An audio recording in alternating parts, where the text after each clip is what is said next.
va parler rallye ce soir dans le Inside avec la 8e édition du Top Chrono. C'est sur un circuit fermé de 13 km que les différents équipages se sont affrontés avant le rallye de Gagnois. Retour sur cette compétition avec Yves Borisvet, Hervé Kiessé et Marco Seri.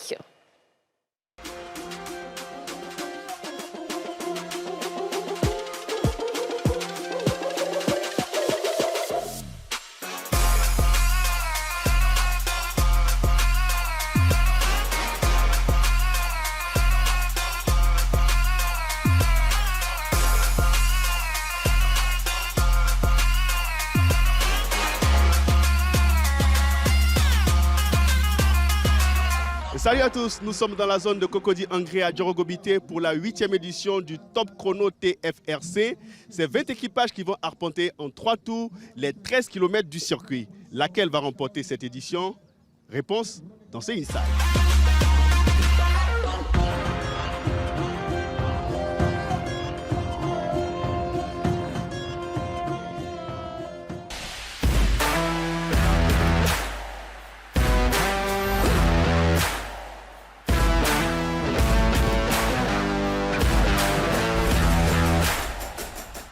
Eh bien, là, nous avons juste le stand de la vérification technique. On y fait un tour pour voir ce qui s'y passe.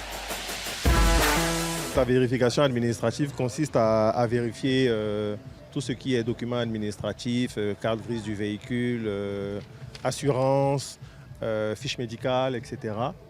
Ensuite, on a une vérification technique. Au niveau du véhicule, on s'assure que le véhicule est conforme. On a besoin de sa présence pour pouvoir vérifier tout ce qu'il y a dans son véhicule. Il ne fallait pas qu'un objet disparaisse. Il n'y a pas de... Et puis il manque un extincteur. S'il y a d'autres choses, le rapport, et tout puis est bon. La porte ne s'ouvre pas bien. Tout est bon, ok. Après la vérification technique des véhicules, un tour du côté des équipages pour voir comment ceux-ci se préparent avant le début de la course. Alors comment on se sent à quelques heures, j'ai envie de dire à quelques minutes du début de cette course Top Chrono? On se sent impatiente. J'ai envie de conquérir cette piste-là, ce circuit. Je suis impatiente. Tout droit 150, buisson à droite et léger droite descend sur cabane. Alors là, on fait ce qu'on appelle la mise au propre des notes. Donc les notes, en fait, c'est la retranscription codifiée de la piste. Donc là, par exemple, vous avez 75 gauche 2, ça veut dire que après 75 mètres, il y aura un gauche en puissance ou en difficulté numéro 2. Donc c'est la retranscription de la piste en notes. Et là, on fait une mise au propre pour être sûr que tout est bien calé.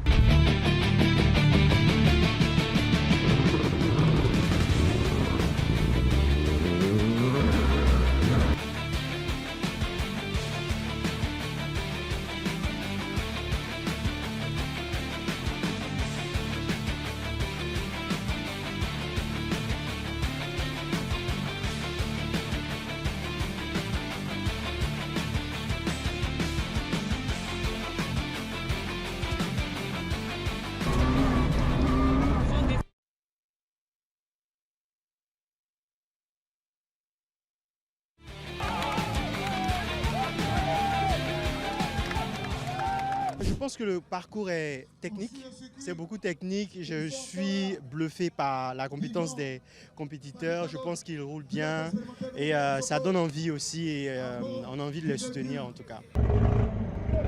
Eh bien, après les 2 premiers tours, on a 3 équipages qui trônent en tête, celui de Gary Chénès, d'Abodo Maxime et puis de Nobu Frédéric. Là, on part pour le 3e et dernier tour.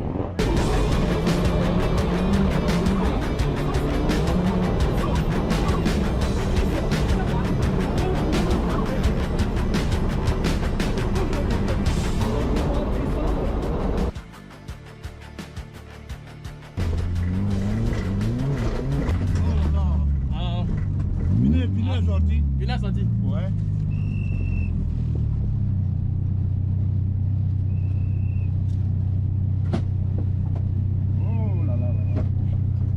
Alors, Kodeyaya, on a constaté que vous avez eu quelques problèmes sur le circuit. De quoi s'agit-il exactement? Il s'agit des bouchons de roue. Les bouchons de roue nous ont laissé car il ne restait que 2 bouchons de roue. Voilà, les 2 autres sont quittés. Donc il fallait qu'on s'arrête au cours de route pour pouvoir serrer les bouchons et continuer. Mais au final, c'est cassé. Voilà, on s'est débrouillé pour finir le circuit.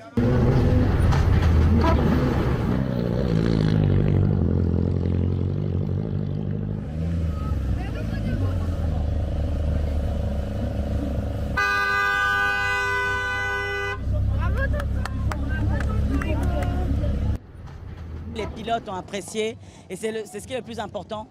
Et côté organisation, je pense que tout le monde a été très à l'aise, s'est retrouvé, il y avait une bonne ambiance. Non, vraiment, j'avoue qu'on a passé une très bonne journée. Alors, Madame Anne-Marie, je vais vous demander de regarder la caméra et puis de lancer un appel à une grande fan de sport auto, mais qui hésite toujours, qui est Tia, que vous connaissez très bien. Ah non, mais Tia, je suis trop prête pour toi. La voiture même, je la prépare pour toi dès demain.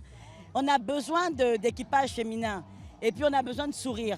Et là, je pense que c'est la combinaison parfaite. Je m'avais déjà discuté avec le président du club. On va trouver ta voiture, on va la préparer. Je vais commander la combinaison à ta taille, flashy, comme tu aimes. Et puis on roule. Propre, je suis prête.